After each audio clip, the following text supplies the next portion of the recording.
हमारा महिला विकास मंच का शुरू से लेके आज तक एक ही मुद्दा था। मुद्दा ये था कि जिसने भी छोटू को मारा है उसे सजा मिलनी चाहिए, चाहे वो आरती ही क्यों ना हो। फाइनल सुपरविजन, अगर लॉयलिटी के साथ सुपरविजन होता इस केस का, तो कल्प्रिट्स पकड़े जाते। और वैसे जो भी अरेस्ट हैं उसमें से मर्डरर तो 2-3 ही होंगे ना, 9 लोगों ने तो मिलके मारा नहीं होगा। एक अधिकारी बोल रहा है कि सुपरविजन हो गया, दूसरा अधिकारी बोल रहा है सुपरविजन नहीं हुआ।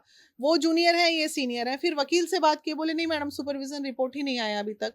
तो मुझे बस इस बात का दुख हुआ कि आखिर पुष्कर जी ने झूठ क्यों बोला कि मैडम सुपरविजन हो गया। अगर सुपरविजन हो गया तो रिपोर्ट जमा कीजिए, रिपोर्ट जमा कीजिए, जनता के सामने लाइए। वो चीज आप कर नहीं रहे हो, बस गोल गोल गोल 50 दिन होने जा रहे हैं, गोल गोल घुमा रहे हो आप चीजों को। तो ये गोल गोल में जो है ना, मामला पूरा ही गोल हो गया।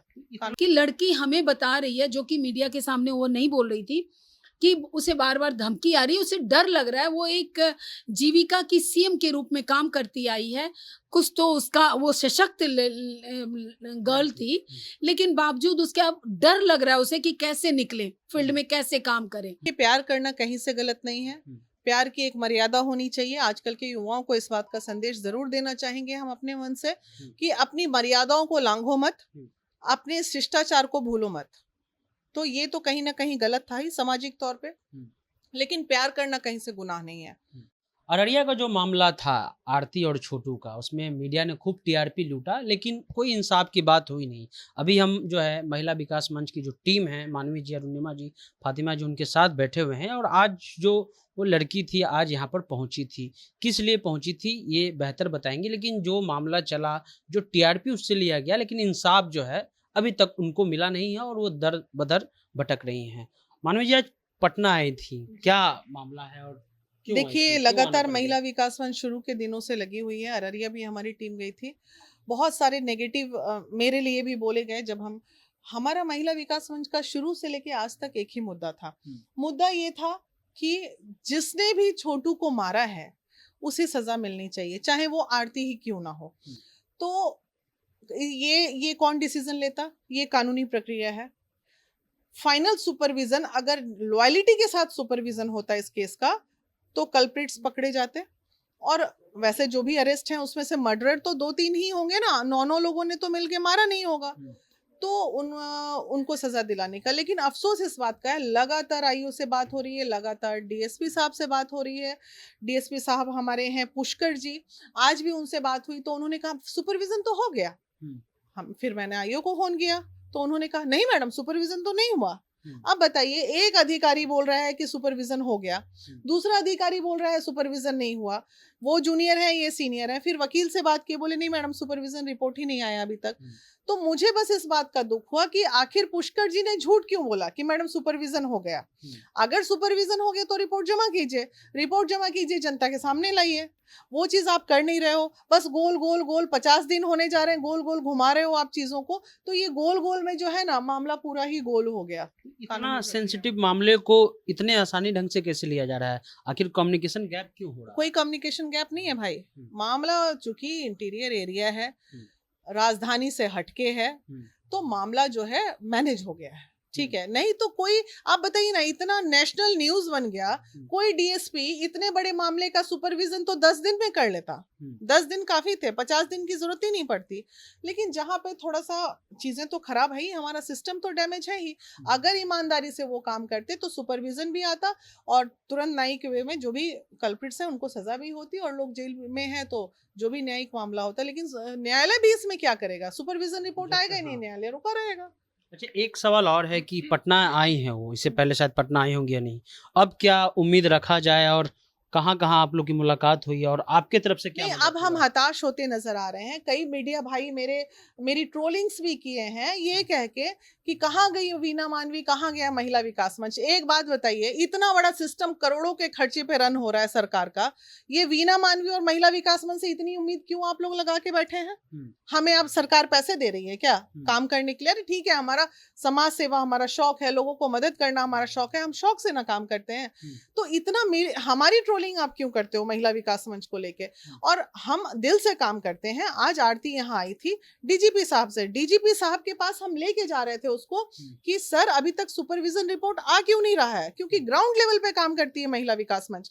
तो पता चला डीजीपी सर से बात भी हुई, हमारी अरुणिमा जी ने बात किया, तो पता चला कि वो सैटरडे संडे मिलते नहीं है, मंडे को मिलने का टाइम उन्होंने दिया। फिर सोचे कि मंडे का टाइम है, तभी एक मीडिया कर्मी भाई हमारे बोले तो चलिए तेजस्वी जी से भैया से मिल लेते हैं। तो हम बोले चलो तेजस्वी भैया से मिले, बाकी सारा गेट पे मैडम ने बात किया तेजस्वी भैया से, डिटेल्स में ये बताएंगी सारी बात। क्या बात हुआ मैडम तेजस्वी जी से?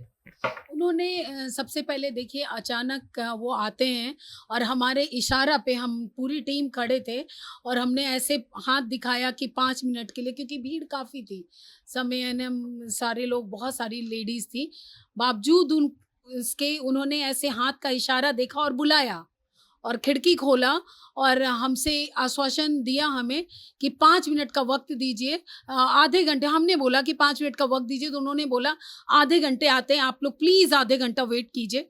तो एक बार हम लोग थोड़ा हिले भी थे कि क्या पता, जो आज तक होता आया है महिला विकास मंच की टीम, कई ऐसे कई केसेस आए, आरती छोटू के अलावा भी महिला विकास मंच एक से एक बड़े बड़े केसेस हमने देखे और हम लोग कई नेताओं के पास जाने की कोशिश की, कोई भी नहीं मिलते थे। एक युवा नेता, हमें किसी पार्टी और किसी से कोई मतलब नहीं है, बावजूद एक युवा नेता देख के हमें लगा कि शायद ये सुने और बातों को रखेंगे। तो ये उस व्यक्ति ने आधे घंटे, माननीय उप मुख्यमंत्री, उन्होंने आधे घंटे का वक्त दिया और 20 से 25 मिनट में वो वापस लौट आते हैं और लौटते ही हमसे मिले। ये बहुत अच्छा लगा।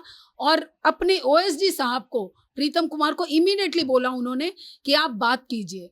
फिर हमने एक बात रखी कि लड़की हमें बता रही है, जो कि मीडिया के सामने वो नहीं बोल रही थी, कि उसे बार बार धमकी आ रही है, उसे डर लग रहा है। वो एक जीविका की सीएम के रूप में काम करती आई है, कुछ तो उसका वो सशक्त गर्ल थी, लेकिन बावजूद उसके अब डर लग रहा है उसे कि कैसे निकले फील्ड में, कैसे काम करें। तो ये बात हम उनके सामने रखें कि ये उसे डर गई है, वहाँ निकल नहीं सकती, उसकी हत्या की आशंका है, क्या करे। वो छोटू तो मर गया, कम से कम इसका बचाना तो हमारा कर्तव्य है ना।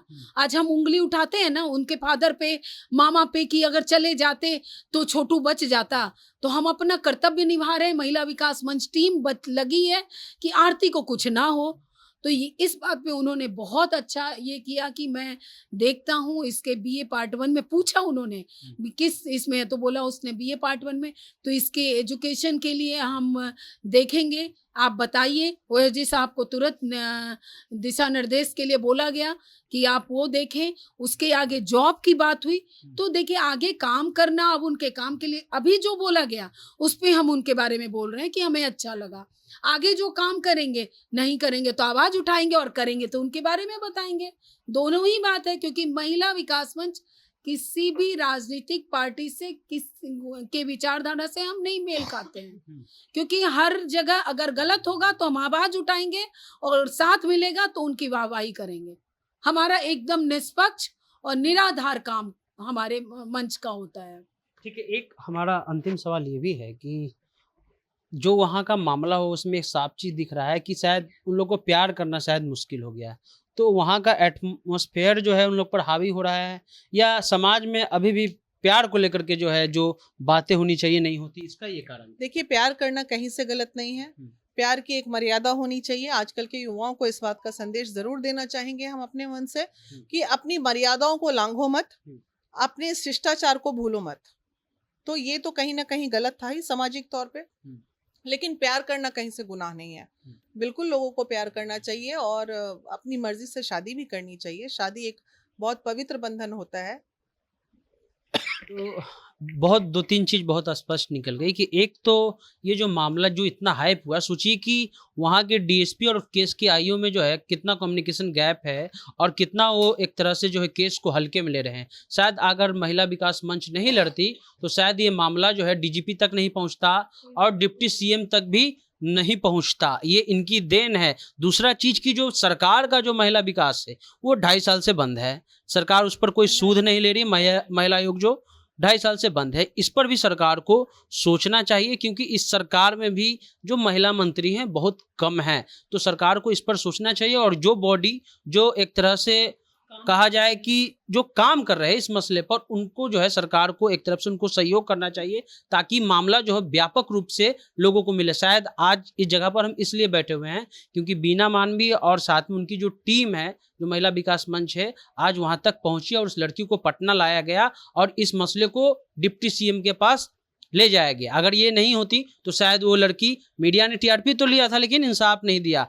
तो पत्रकार को भी जज नहीं बनना चाहिए, पक्ष रखना चाहिए और इन जैसे लोगों को लिए समाज में जो है आपको धन्यवाद देना चाहिए। फिलहाल जनता जंक्शन आप देख रहे हैं, सनी नाम है हमारा। वीडियो पसंद आए तो चैनल को सब्सक्राइब करना नहीं भूलिएगा। मिलते हैं अगले वीडियो में, धन्यवाद।